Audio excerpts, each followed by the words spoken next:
अस्सलामुअलैकुम, नमस्कार। मैं फातिमा, एक्स-CMC प्रेसिडेंट म्यूनसिपालिटी हूँ। पहले तो मैं VMP चैनल का शुक्रिया अदा करती हूँ जो उन्होंने इस काबिल समझा, जो मुझसे 2-4 बातें जानने की कोशिश की। उन्होंने इनका बहुत बहुत शुक्रिया। मैं मेरे दीगर के आवाम के लिए एक मैसेज देना चाहती हूँ। मैसेज यह है कि बहुत देर से दे रही हूँ, लेकिन वक्त आया है, वक्त बहुत बुरा चल रहा है। ये वक्त ऐसा वक्त है जिसमें हम सबको जो है एक साथ होकर यूनिटी अब ऐसा है कि यूनिटी हम दिखा नहीं सकते। ये जरूरी नहीं कि यूनिटी का मतलब ये नहीं है कि हम एक बाजू में जमा होके यूनिटी दिखाएं। हम नेट के थ्रू, सोशल मीडिया के थ्रू, हम जो है व्हाट्सएप के थ्रू जो है अपना यूनिटी दिखा के और जो है इस वायरस के खिलाफ और इस वायरस के लिए जो भी जिस तरीके का मुहिम चल रहा है उसके खिलाफ आवाज उठा सकते हैं। दूसरी बात यह है कि आप सभी लोगों को एक बात मैं अपने तरफ से आप लोगों को कहना चाहती हूँ कि आज तक शायद आप लोगों के लाइफ में जितनी भी उम्र हो गई होगी आप लोगों को, आज तक आप लोगों को ये वक्त नहीं मिला जो आप लोग अपने बाल बच्चों में, अपने घर में वक्त दे सके, अपने बच्चों के साथ वक्त बिता सके और बच्चों को समझ सके, बच्चे माँ बाप को समझ सके। ये वक्त नहीं मिला, तो ये वक्त के लिए अल्लाह का शुक्र अदा करना। जो वक्त आप लोगों को मिला है, इस वक्त के लिए अल्लाह का शुक्र अदा करना जो आप लोगों को ये वक्त मिला। आप लोग घर में रह रहे, बच्चों के साथ रह रहे हैं। माना कि बहुत तंगदस्ती है, माना कि बहुत ही दिक्कतें हैं, माना कि बहुत ही, क्योंकि ये वक्त है ऐसा कि और इसी में हमको वो सारी चीजें करने का अल्लाह ताला ने हमको वो नौबत, हमको वो मौका दिया है जो हम वो सारी चीजें करें आज तक जिन चीजों से हम महरूम थे। एक दूसरे का साथ दे, जो गरीब है, जो मुफलिस है उसका साथ दे, उसके घर में चूंकि जरूरी नहीं कि कोई बड़ा ही साहूकार पैसे वाला, एक गरीब भी अपने घर में अगर चूल्हा सिलगाए तो उसमें अगर एक वक्त का खाना पकता है तो उसमें एक इंसान को एक 2 निवाला खिला सकता है। तो इससे ज्यादा चैरिटी और हो नहीं सकता, इससे ज्यादा और नेक अमाल, नेक काम जो है नहीं हो सकता जो अल्लाह ने हमको मौका दिया है करने का। पहली बात। दूसरी बात, रमजान का महीना था, आज तक आप लोग काम में मसरूफ रहते थे, आपको इबादत का काम फुर्सत नहीं मिलता था। अब आप इबादत भी कर सकते हैं, बच्चों के साथ वक्त भी बिता सकते हैं और जो है अपना काम भी कर सकते हैं। काम घर बैठे भी कर सकते हैं, ये जरूरी नहीं कि आप बाहर ही जाके काम करें। सोशल मीडिया आजकल नेट के थ्रू हर चीज ऑनलाइन जो है आप काम भी कर सकते हैं। दूसरी बात है ओल्ड सिटी का। ओल्ड सिटी में बहुत ही ज्यादा दिक्कतों का सामना हो रहा है, बहुत ही ज्यादा तकलीफों का सामना हो रहा है और उन लोगों को जो है हर चीज में जो है तकलीफ का सामना करना पड़ रहा है। ये इम्तिहान की घड़ी है, इम्तिहान आप लोग दो, इम्तिहान से आप पीछा ना हटो, आप लोग अपना एक दूसरे का साथ दो, एक दूसरे का साथ, क्योंकि ये बीमारी ऐसी बीमारी है जिसमें मैं एक दूसरे को टच करने से बीमार, आज से पहले 1920 में भी एक बीमारी आया था स्विन फ्लू, फिर प्लेग की बीमारी आई, कई ऐसी बीमारी हर 100 साल में एक मरतबा एक बीमारी आती है जिससे जो है इंसान आबादी कम होती जाती है। लेकिन ये पहली बीमारी है जो छूने से हो रही है। पहले क्या था, बीमारी आता था हवा में आता, लेकिन ये ऐसी बीमारी है जो छूने। तो हम ऐसा क्यों ऐसी कोई काम करें जिससे जो है हमारे बच्चों को, हमारे पड़ोसियों को, हमारे रिश्तेदारों को तकलीफ हो, हमारे वजह से उनकी जान जाए। ये भी तो एक तरीके का गुनाह है, ये भी तो गुनाह अजीम है। कुरान में अल्लाह ताला कहता है कि अगर एक बंदा किसी दूसरे बंदे की जान अगर दुश्मन बनता है, जान लेता है, तो वो पूरे 1,24,000 अंबिया की जान लिए जैसा है, पूरे कायनात का खून किए जैसा है। तो क्यों हम वो काम करें? ये भी तो गुनाह कबीरा में आता है। जरूरी नहीं कि हम तलवार, चाकू, शमशीर उठा के लड़े, तलवार और चाकू से लड़के ही हम एक दूसरे का खून बहाए। ये भी तो एक तरीके का गुनाह कबीरा है जो हम लोगों की जान से खेले। तो थोड़े अपने नफ्स पे कंट्रोल करके, थोड़े अपने जज्बात को कंट्रोल करके घर में रहे, सेफ रहे और अपने पड़ोसी, अपने रिश्तेदार, अपने अहल और अयाल का भी हिफाजत करें। ये एक मैसेज मेरा आप लोगों के लिए। दूसरा, मेरा एडमिनिस्ट्रेशन से ये है कि सर 2019 में जब कोविड ये जो कोरोना वायरस आया, तो ये कोरोना वायरस सिर्फ मुसलमानों के तहत नहीं आया। चाइना मुसलमान नहीं थी, चाइना में मुसलमान लोग नहीं थे। और जब चाइना में आने के बाद टोटली 15 लाख से 20 लाख लोग जो है हिंदुस्तान में आए 2 महीने के अंदर। जब तक ये लॉकडाउन नहीं हुआ, जब तक पूरे फ्लाइट्स बंद नहीं हुए, तब तक 15, 20, 25 लाख लोग आए। वो 20-25 लाख कौन थे? वो मुसलमान नहीं थे, सभी कास्ट के थे। इसमें ये जरूरी नहीं कि एक बीमारी को इसमें मुसलमानों को ही टारगेट किया जाए, मुसलमानों को ही। हम भी, आप 3 साल से लगातार बीदर में सर्विस दे रहे हैं। आप बीदर वालों के लिए जो है आपने बहुत अच्छा काम किया, डीसी साहब ने बहुत अच्छा काम किया। 3 साल से बीदर के चहीते डीसी बन गए। वो लोगों ने उनको, हर कास्ट के लोगों ने उनको लाइक किया, हर कास्ट के लोगों ने उनको प्यार किया, क्योंकि वो अच्छा काम कर रहे। इसी वजह से जो है 3-3.5 साल से जो है बीदर में है। और हम आगे भी चाहेंगे कि आप रहे और आप हम लोगों की देखभाल करें, और बीदर का जो है आप, बीदर के प्रशासन, बीदर के लोगों के लिए जो है आप अच्छा सोचे। लेकिन सर थोड़ी एहतियात बरते, थोड़ी एहतियात ये करें कि अगर स्ट्रिक्टनेस, अगर लोगों के जान की हिफाजत के लिए स्ट्रिक्टनेस किया जाता है, उसी तरीके से स्ट्रिक्टनेस, अगर उसी में थोड़ी बहुत रियायत यह है कि लोगों को उनके घर तक उनके खाने पीने का सामान पहुंचे।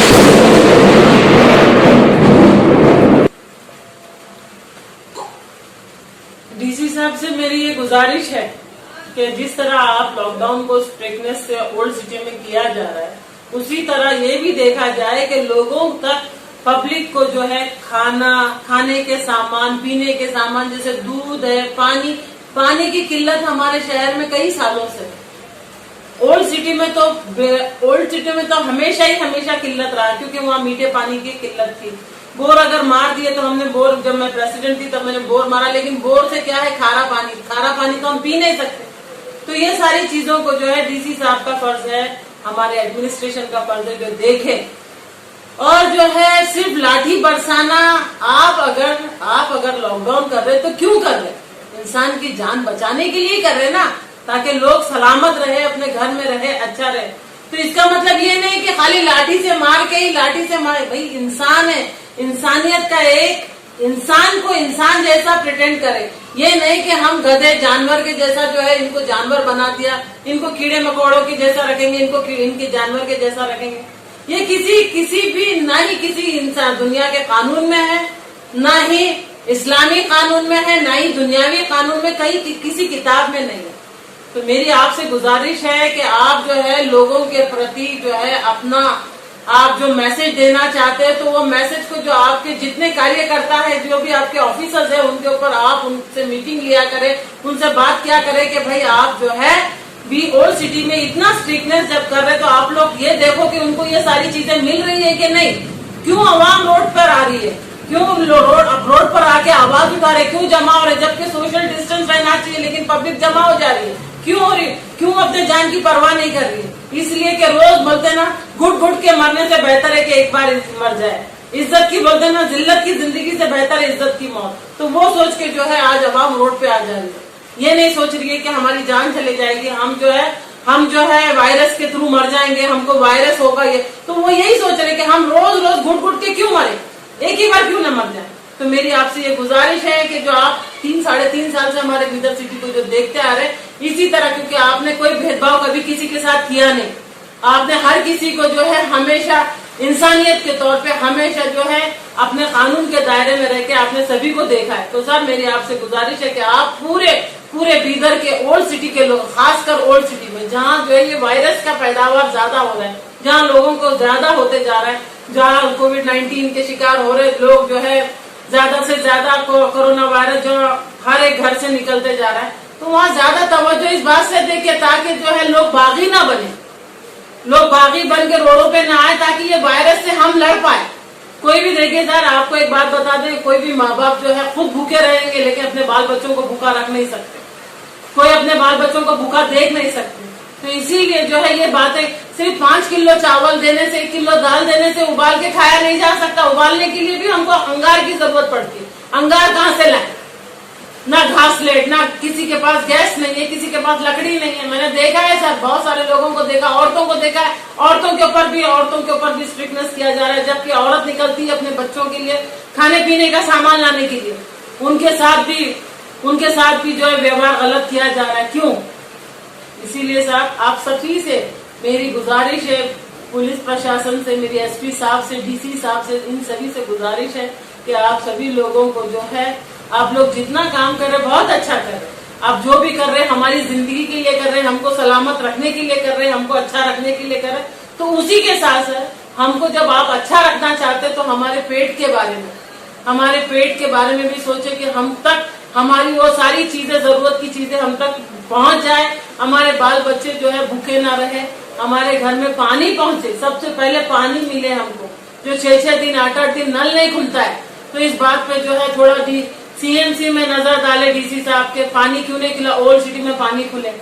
ये सारी चीजें जो है, ये सारी चीजें अगर रही तो कोई भी बागी नहीं बनता, कोई भी रोड पे नहीं आता। सब आपके रूल्स एंड रेगुलेशन को जो है फॉलो करेंगे। सर एक बात आप हमें जो है हमारे यहाँ के एडमिनिस्ट्रेशन से कहना चाहूंगी, 850 करोड़ जो है ब्रिम्स हॉस्पिटल के लिए जब आया था, तो ब्रिम्स हॉस्पिटल का मतलब क्या है? मतलब ये था कि हम जो है बीदर वालों को सारी चीजों की फैसिलिटी मिले। लेकिन क्या है, सिर्फ 4 दीवारी तो हम अपने घर के 4 दीवारी को भी हॉस्पिटल बना लेंगे। एक कंपाउंडर को बिठा, कंपाउंडर आजकल जो है डॉक्टर से ज्यादा ड्यूटी करता है, डॉक्टर से ज्यादा ड्यूटी कंपाउंडर कर रहा, तो वो कंपाउंडर को बिठा दिया, एक नर्स को बिठा दिया, तो हो गया, हमारा घर भी एक हॉस्पिटल ही बन गया। हॉस्पिटल का मतलब जो फैसिलिटीज के लिए जो ब्रिम्स हॉस्पिटल खोला गया, उस पर जो है तवज्जो दे, वो सारी फैसिलिटीज के सामान जो है हमारे ब्रिम्स हॉस्पिटल में आए, जो बीदर के लोगों को कहीं और जाने की जरूरत ना पड़े, बीदर के रहीवासी जो है वो ब्रिम्स हॉस्पिटल में अपना इलाज कर सके। और ये कोविड-19 का जिस तरीके से जो टेस्ट किया जा रहा है, डॉक्टर्स का मतलब क्या होता है कि हर हिसाब में हर बीमारी, सिर्फ कोरोना वायरस ही एक बीमारी नहीं जो लोग मर रहे हैं, बीपी है, शुगर है, हार्ट है, ब्रेन हेमरेज है, बहुत सारी ऐसी किडनी की प्रॉब्लम। तो इसके लिए कौन देखेगा, इसके जिम्मेदार कौन है? हॉस्पिटलों में जाओ तो कोई हॉस्पिटल में डॉक्टर देखने को तैयार नहीं है, कोई हॉस्पिटल में डॉक्टर देख रहा नहीं, बोलते नहीं कोई भी नहीं, सब सिविल हॉस्पिटल में सिर्फ कोरोना वायरस के लिए ही है। तो डॉक्टर्स क्या, इससे पहले ये दुनिया जब बनी, जब से तो सिर्फ कोरोना वायरस ही बीमारी था, कोई दूसरी बीमारी नहीं है। कोई दूसरी बीमारी से हम नहीं मर सकते, हम सिर्फ कोरोना वायरस से ही मरेंगे। इसके लिए देखने के लिए डॉक्टर्स का काम, डॉक्टर्स की जिम्मेदारी क्या है? डॉक्टर्स अपने पेशेंट्स को देखना। हर पेशेंट, डॉक्टर जब डॉक्टर बनने से पहले एक ओथ लेता है कि मैं जो है अपने जिंदगी को एक बाजू में रख के जो है मैं इंसानियत का सेवा करूंगा। तो आज कहाँ गया वो सेवा? आज कोई भी आप हॉस्पिटल, प्राइवेट हॉस्पिटलों में जाए, कोई भी डॉक्टर हॉस्पिटल में बोलते नहीं हम नहीं देख रहे, कोई भी हॉस्पिटल में डॉक्टर देख रहा नहीं है। जिसको भी जाना है सिविल हॉस्पिटल में जाओ, और सिविल हॉस्पिटल में गए तो प्रेग्नेंट औरतों को भी वो फैसिलिटी नहीं है, प्रेग्नेंट औरतों को देखने वाला कोई नहीं है। बहुत सारे हमारे यहाँ केसेस ऐसे हुए, लेकिन कोई भी नहीं है। तो ये सारी चीजें क्यों? डॉक्टर से सवाल करने वाला कोई है कि नहीं है कि डॉक्टर, तुम जब डॉक्टर बने, अगर आपको पब्लिक को, आपको अगर पेशेंट को नहीं देखना तो आप अपनी डिग्री छोड़ दे, उनका लाइसेंस जब्त किया जाए। जब वो हॉस्पिटल में अपना ड्यूटी नहीं दे सकते, तो पब्लिक को अगर देख नहीं सकते तो। और सिर्फ कोरोना वायरस ही एक वायरस बीमारी नहीं है, बहुत सारी ऐसी बीमारी है जिससे लोग रोजमर्रा की जिंदगी में जी रहे हैं और मर रहे हैं। बहुत सारे लोग, लाखों लोग मरते हैं हजारों बीमारियों से, तो उनके बारे में भी सोचा जाए। सिर्फ वायरस वायरस वायरस वायरस सोच के जो रखेंगे तो इससे नहीं होने वाला है। सर आप जो है प्लीज डॉक्टर से जो है एक मीटिंग लेके डॉक्टर से बात करें, जो है हर पेशेंट को देखे, वो अगर नहीं देखते तो उनका लाइसेंस जब्त करें। हॉस्पिटल में जब आप जिस तरीके से जो टेस्टिंग किया जा रहा है कोरोना वायरस का, जो वायरस टेस्ट होने के बाद जिनको आप लोग कह रहे हैं कि ये इनका पॉजिटिव आया, तो पॉजिटिव आने के बाद उसके लिए आप लोगों का एक्शन का क्या है? और जो हॉस्पिटल में आप लोग ब्रिम्स हॉस्पिटल में जो ले जाके रख रहे हैं, तो उसमें ऐसी क्या फैसिलिटी दी गई है कोरोना वायरस के पेशेंट्स के लिए, जो लोगों के थ्रू जो किसी और को ना फैले? जबकि हॉस्पिटल में ऐसा कोई फैसिलिटी नहीं है। छोटे बच्चे को मैंने एक वीडियो क्लिप में देखा, मैंने एक न्यूज में देखा कि हमारे बीदर के हॉस्पिटल के अंदर एक छोटा बच्चा जो है सस्पेक्टेड है वायरस से, लेकिन उसी बच्चे को नॉर्मल पेशेंट्स के साथ रखा गया। तो इसका मतलब क्या है? ये हॉस्पिटल से ही वायरस फैलाया जा रहा है। क्यों हमारे हॉस्पिटल में ऐसी कोई फैसिलिटी जो है हमारे छोटे बच्चे, हमारे कोरोना वायरस के लिए कोई स्पेशल ट्रीटमेंट या स्पेशल एक वार्ड जो रखा जाए जिससे जो है दूसरे पेशेंट को ना हो? ऐसा क्यों? सर मैं बोलती हूँ आपको, आप लोगों को कि इन सारी बातों के ऊपर तवज्जो दे कि कहाँ से ये फैल रहा है, उस तक आप पहुंचे। ये नहीं कि हम कोई बोलते जानबूझ के जाके मौत के मुंह में नहीं जाता। मौत कैसे उन तक आ रही है, उसके जड़ तक, उसके तह तक जाइए, उसके तह तक जाके देखिए कि ये निकल रहा कहाँ से।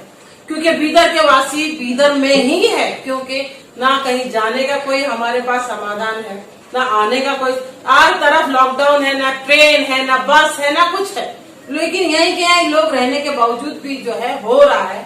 तो जो पहले आए थे उनके थ्रू तो ये फैला कैसे और ये फैल कैसे रहा है, तो इसके दर्द, इसके तह तक जाके अगर देखेंगे तो शायद इंशाल्लाह आप लोगों को कामयाबी मिलेगी और इस चीज से जो है आप लोग लड़ के निकलेंगे और जो है कोरोना वायरस को आप लोग रोक सकते हैं कि हमारे बीदर में ना फैले। अब तक का जो केसेस आ रहा है, कल 7 को हुआ, उससे पहले 11 को हुआ, ये सारी चीजें जो है इसको स्टॉप करने का एक ही कि हॉस्पिटल में सबसे पहले नजर डाले कि हॉस्पिटल में हमारे पास फैसिलिटी क्या है और किस बेस पे जो है ये लोगों को जो है कोरोना, एक आया माँ हॉस्पिटल की, उसको जब वायरस हुआ है तो वो दूसरों को पहुंची, तीसरे को पहुंची, तो ऐसे में पूरी पब्लिक में फैल रही है। तो इसीलिए जो सबसे पहले हॉस्पिटल के अंदर डिस्ट्रिक्ट सर्जन से बात किया जाए, स्पेशल एक वार्ड जो है उस वार्ड के अंदर दूसरे सादे पेशेंट कोई दूसरे ना जाए और जो कोरोना वायरस वाले उन तक ना पहुंचे, ऐसा कोई फैसिलिटी दे के सर आप वायरस से लड़ सकते हैं और वायरस को बीदर में फैलने से आप रोक सकते हैं। मेरी आपसे बहुत बहुत गुजारिश है कि आप इस बात पे तवज्जो दें और जो है ये वायरस को आप रोकें। किस तरीके से? हॉस्पिटल में आप ज्यादा से ज्यादा टाइट करें, हॉस्पिटल में आप ज्यादा तवज्जो दें ताकि जो है ये वायरस जो है बीदर शहर में ना फैले। और लोग, और मेरी बीदर की आवाम से बार बार ये गुजारिश है, बार बार कि आप सभी लोग, आप सभी के सभी घरों में रहें, प्रशासन की बात माने, जो कुछ भी किया जा रहा है आप लोगों की अच्छाई के लिए किया जा रहा है ताकि आप सलामत रहे। जान है तो जहान है, जिंदगी बाकी रही तो आगे लड़ लेंगे, आगे जो है देख लेंगे। खुदा ना खास्ता आपके घर के एक भी मेंबर को अगर वायरस हो कि अगर आप जान से चले गए तो आपके फैमिली मेंबर्स को आप किसके हवाले छोड़ के जा रहे हैं? जीते जी ये भी एक किस्म का खुदकुशी है। अगर आप लोगों ने रूल्स को फॉलो नहीं किया तो आप अपने आप को मौत के हवाले कर रहे हैं। मेरी आप सभी लोगों से गुजारिश है, पूरे बीदर के रहवासियों से गुजारिश है, जरूरी नहीं कि मैं सिर्फ ओल्ड सिटी वालों को, मैं पूरे बीदर के हर जात हर कौम के लोगों को मैं ये गुजारिश करती हूँ कि आप लोग घरों में रहे, सेफ रहे और जितना हो सके प्रशासन की बात माने। और अगर किसी बात पे अगर आप लोगों के दिलों में अगर कोई बात अगर खटकती है, कोई चीज आप तक ना पहुंचे, सोशल मीडिया है, मीडिया के थ्रू आप जो है, इंटरनेट के थ्रू आप जो है, ऑनलाइन आप हर चीज जो है अपनी मनवा सकते हैं। आप डीसी साहब तक अपनी बात पहुंचा सकते हैं, आप एसपी साहब तक अपनी बात पहुंचा सकते हैं। ये आपके दोस्त है, कोई भी आपका दुश्मन नहीं, लेकिन आप लोग और इनसे, और सर डीसी साहब और एसपी साहब जो है, आप जो है रूल्स हम बीदर वालों के ऊपर अगर करते हैं तो बीदर वाले आपकी इज्जत करते हैं, आपकी जो है आपको हर चीज से लाइक करते, आपको प्यार करते, तभी तो आप 3-3.5 साल से यहाँ हैं। अगर ऐसा होता, अगर बीदर वालों के दिलों में अगर आपके लिए मोहब्बत नहीं होती तो आप नहीं, आप यहाँ कब की चले आते थे आपको, क्योंकि आपको खुद को महसूस होता था कि यहाँ बीदर के लोग अच्छे हैं। लेकिन बीदर के लोग बहुत अच्छे हैं। यहाँ बीदर जो है प्यार का, हमेशा प्यार का पैगाम देता है। बीदर के लोग प्यार का पैगाम देते हैं। सर कुछ बातें हैं जो बोलते हैं ना, जब पेट में भूख लगती है तो फिर कुछ समझ में नहीं आता, इस वजह से जो है लोग आगे रोड के ऊपर, कई लोगों ने सर 30-30 हजार 40-40 हजार के फ्रूट्स बेच दिए, सॉरी फ्रूट्स फेंक दिए। क्यों? कई लोगों ने तरकारी सब्जी रोडों के ऊपर फेंक रहे, क्योंकि उनको वही जो उनके रोजमर्रा की जिंदगी जीने के जो साधन है वही उनसे छीन लिया जा रहा है। जब उनको कार्ड दिया जा रहा है तो उनको कार्ड देके उनको वही ओल्ड सिटी में कहीं भी हो अपना व्यापार करके अपने बाल बच्चों का पेट भर सकते, सोशल मेंटेनेंस को रख के वो भी कर सकते। इन बातों के ऊपर भी तवज्जो दे। सर डीसी साहब आप प्लीज आप वो सारी वीडियो देखिए जो लोगों ने तरकारी फ्रूट 30-40 हजार की जो जानवरों के सामने डाल दिया, क्योंकि उनको बेचने का वो भी तो एक तरीके का नुकसान है। वो भी तो वो गरीब जो अपने पेट काट के जो बिजनेस करते थे, छोटे छोटे बिजनेस, वो छोटे छोटे बिजनेस वाले तो रोज तो मर ही जा रहे, उनके पास कुछ भी नहीं। मैं इसीलिए आप लोगों से और मेरी बीदर वालों से गुजारिश है कि ये सोशल मेंटेनेंस को रखते हुए कोरोना वायरस के लिए लड़े, और आप सभी के सभी तैयार रहे लड़ने के लिए। लड़ना कैसे? घर में रहो, सेफ रहो, सिक्योर रहो।